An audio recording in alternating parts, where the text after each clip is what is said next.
ভালোই করেছেন আপনারা। তোমাদের রিসেপশন হবে বড় 5 তারা হোটেলে। আমি নিজে সমস্ত ব্যবস্থা করব, একদম গ্র্যান্ড ভাবে হবে।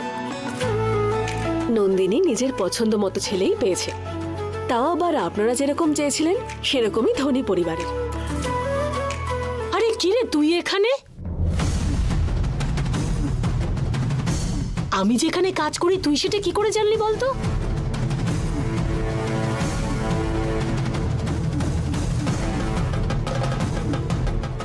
রূপা, তুমি চেনো ওনাকে? দিদি, তুমি আবার একে আপনি বলে সম্বোধন করছো? আমার মাসির ছেলেও, সম্পর্কেও আমার ভাই হয়।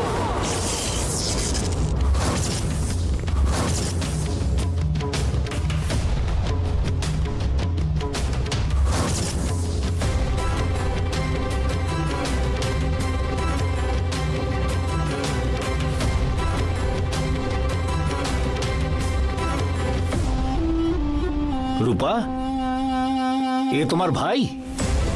হ্যাঁ, আমার ভাই। বাবা, তোমার বাড়িটা ঠিক কোথায়? এই যে ক্যামাক স্ট্রিট শিব মন্দিরের পিছনে, সেখানেই আমার বাড়ি। তোমার বাবা মা কি করে? আমার বাবা ইলেকট্রিক মিস্ত্রি, আর আমার মা লোকের বাড়িতে কাজ করে। আরে 60-70টা গাড়ি আছে বলছিলে যে? হ্যাঁ, আমি একটা সেকেন্ড হ্যান্ড গাড়ির শোরুমে কাজ করি।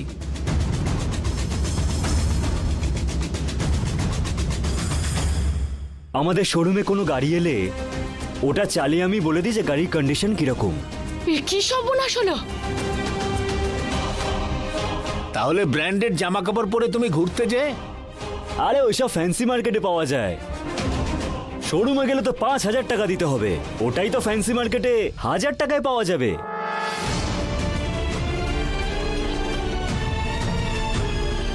আর 2000 টাকার জুতো 250 টাকায় পাওয়া যায়, আর 3000 টাকার টি শার্ট 400 টাকায় পাওয়া যায়। ব্র্যান্ডেড জিন্স শুধুমাত্র 500 থেকে 1000 টাকার মধ্যে পাওয়া যায়। তাছাড়া সব ব্র্যান্ডেরই জিনিস পাওয়া যায়।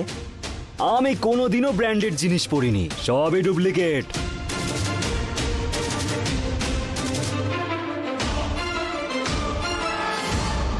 এইসব কিছু তুমি আমাকে আগে বলনি কেন? তুমি জিজ্ঞাসা করনি তাই আমি বলিনি। তুই আমাদের বড় লোক বলে ঠকিয়েছিস ভিখিরি। এই,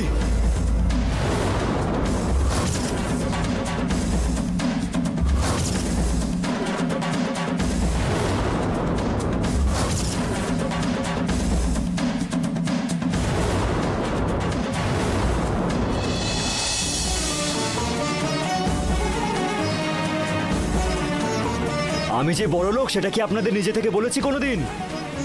আপনারা নিজে নিজে ভেবে নিলে তাতে আমি কি করতে পারি? আচ্ছা, তোমার কাছে কি আছে বলো তো? ভালোবাসা, প্রেম, এত সম্মান, এগুলোই তো সব থেকে বড়। ওইসব নিয়ে আমি কি করব? ভাতের সাথে মেখে খাবো নাকি? তুমি যে বড় লোক নয় সেটা আগে বললে না কেন?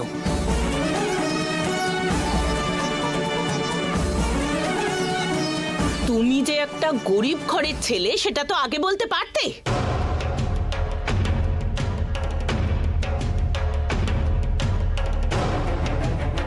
তোমার এই মিথ্যের জন্য আমার মেয়ের জীবনটা একেবারে শেষ হয়ে গেল। দাঁড়ান আন্টি, ওকে এসব কথা শোনাচ্ছেন কেন? ও কি আপনাকে এসে বলেছিল যে ও ধনী পরিবারের ছেলে?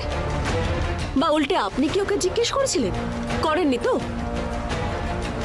রূপা, ছেলেটা কেমন আমাদের বলো তো? দিদি, আমার ভাই সামনে আছে বলে বলছি না। আমার ভাই ভালো ছেলে, সকাল থেকে রাত অবধি খেটে বেড়ায়।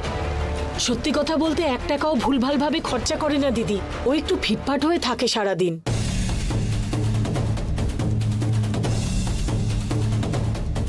কম দামে মার্কেট থেকে খুঁজে খুঁজে জামা কাপড় কিনে এনে পরে ও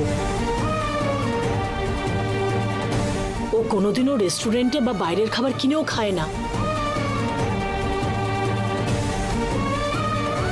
আর কি নন্দিনী, এত ভালো ছেলে পেয়েছো তুমি, এর চেয়ে বেশি আর কি চাই তোমার? আরে তুমি একে ভালো ছেলে বলছো? ভালো ছেলে হতে গেলে আগে টাকা রোজগার করতে হয়। কোন কোটি কোটি টাকা রোজগার করতে হয়, গাড়ি বাড়ি থাকতে হয়। ছি, জীবনে কত বড় একটা ভুল করে ফেললাম আমি। থু। নন্দিনী, দাদা, নন্দিনী, নন্দিনী, নন্দিনী, নন্দিনী।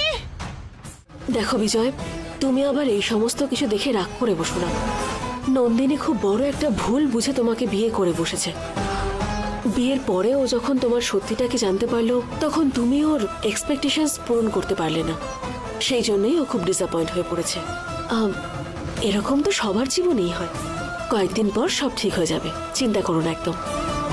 আমি একদম সত্যি কথা বলছি, আমি এরকম কোনো মিথ্যে বলিনি, কোনো বিশ্বাসঘাতকতা করিনি ম্যাডাম। আমি আমার মতো ছিলাম ম্যাডাম। ওই আমাকে ভালোবেসেছিল। ওর মনের অবস্থা আমি বুঝতে পারছি। আমি অপেক্ষা করব। একদিন না একদিন আমার সম্পূর্ণ বিশ্বাসও আমাকে বুঝতে পারবে। তুই আমাকে একবার অন্তত বলতে পারতিস তো। না দিদি, ওরা সকাল সকাল ফোন করে হঠাৎ করে আমাদের দুজনের বিয়ে দিয়ে দিল। ওদের মাথায় যে এসব চলছিল আমি সত্যি জানতাম না দিদি। নন্দিনীকে হারিয়ে ফেলবো বলে ভয় রাজি হয়ে গিয়েছিলাম। তুই কিচ্ছু না জেনে ওই মেয়ের জীবনটা নষ্ট করে দিলি রে। রূপা, কেন তুই বেচারা ছেলেটাকে বকছিস? ওর তো এতে কোনো ভুল নেই। এখন নন্দিনীর মনটা বদলাবার চেষ্টা করতে হবে। তুমি কিছু খেয়েছো বাবা? না কমলা মা, এই বিয়ের টেনশনে জলখাবারও খাইনি। এই দেখো, চলো আমার সাথে খেতে চলো।